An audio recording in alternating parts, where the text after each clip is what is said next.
What's up, this is Magic here, and actually I kicked off my wedding season in a pretty nice place. As you can see, this is a paradise, and I want to show you my 2026 wedding kit. So this is everything I actually bring to a wedding for 2026 wedding. So yeah, let me just show you everything. I'm gonna use this tree because I don't want to put my backpack on a sand. As you can see, DJI Pocket Nano.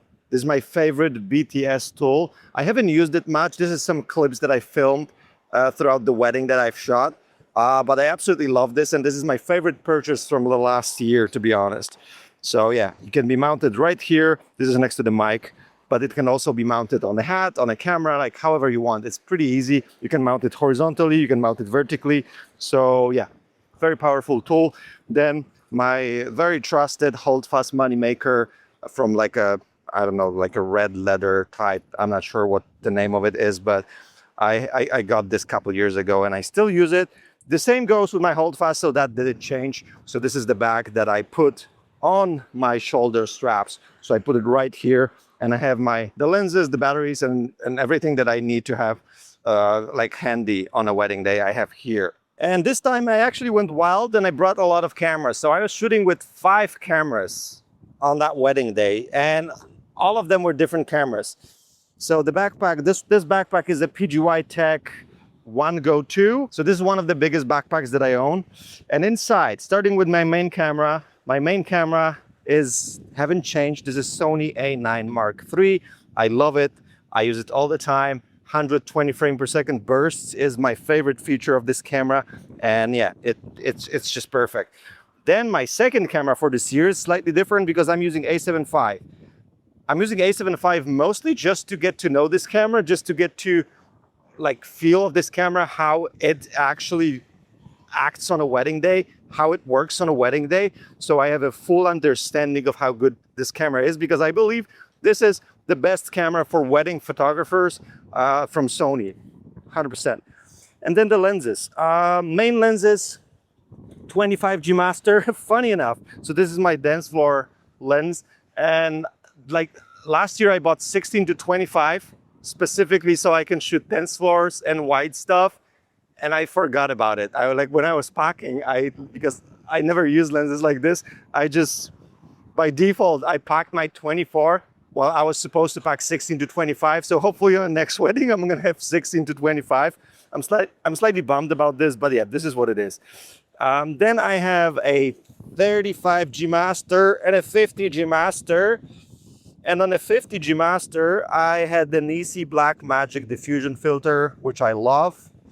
It gets this nice lumi highlights, which you can see here on this image that I've shot with this on that wedding. And yeah, super cool filter. I love it.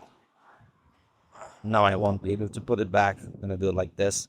And then the second lens was 35G Master, which was my main lens for, like, I shot most of the stuff with this lens. So 24, 35, and a 50, 3 main lenses, that didn't change.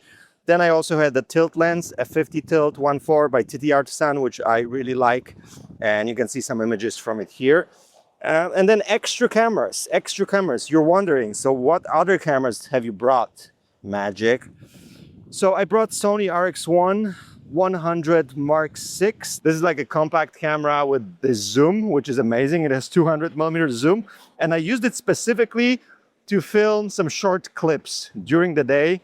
And then I stylized them to look like this. And I absolutely love this. It's like the zoom feature and so on. So it's so small that I have it on me or in my pocket. I just take it out. I film for a couple seconds, then I put it back in my pocket. So this is my extra lens. Like extra camera. So first extra camera. More extra cameras. Let me show you more extra cameras. Another extra camera was this one. A film camera, Olympus Mu 2. As of recording right now, I haven't seen the images. So possibly you see them on the screen. If you don't see them on the screen, expect a video about it soon. So that's the next extra camera. And the last extra camera, which I really freaking loved on this wedding, was a Sony RX1R Mark III.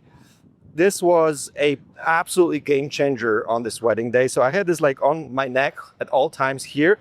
And then I paired this with the ID32 flash.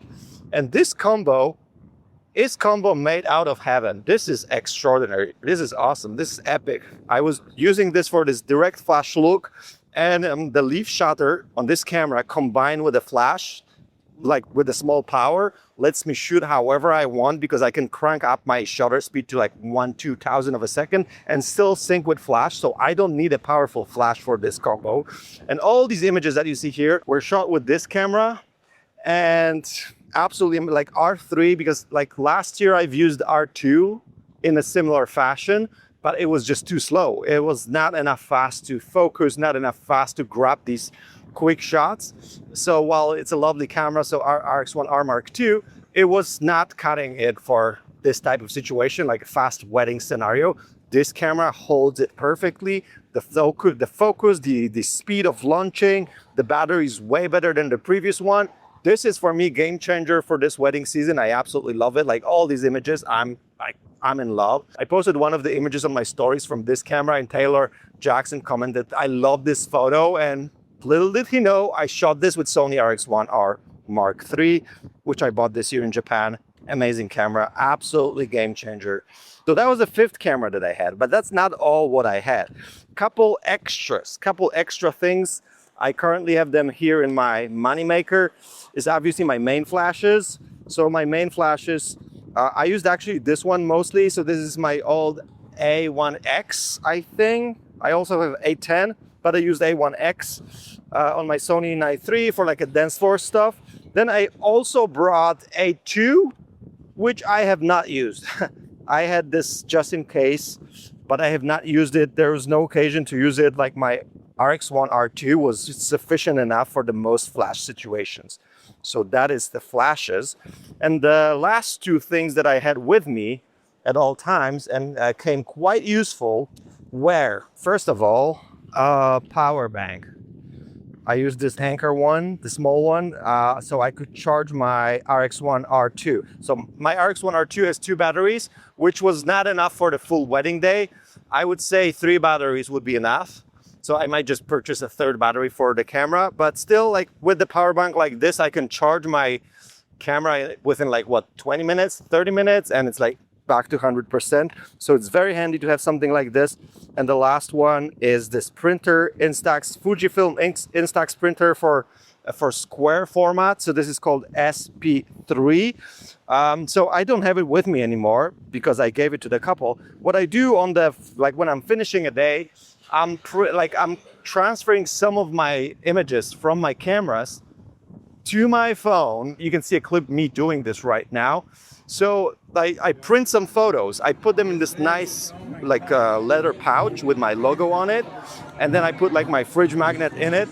And I surprise my couple at the end of the night with a little gift. And they're always in shock. So these guys were absolutely loving it. And I love it as well. So this is my last bonus thing that I had with me. So this is it. If you're wondering how I edit all these images, because I already delivered a sneak peek like one day after the wedding. If you're wondering how I did it, there is a video right here that you can watch right now how I do all of my sneak peeks the day after the wedding.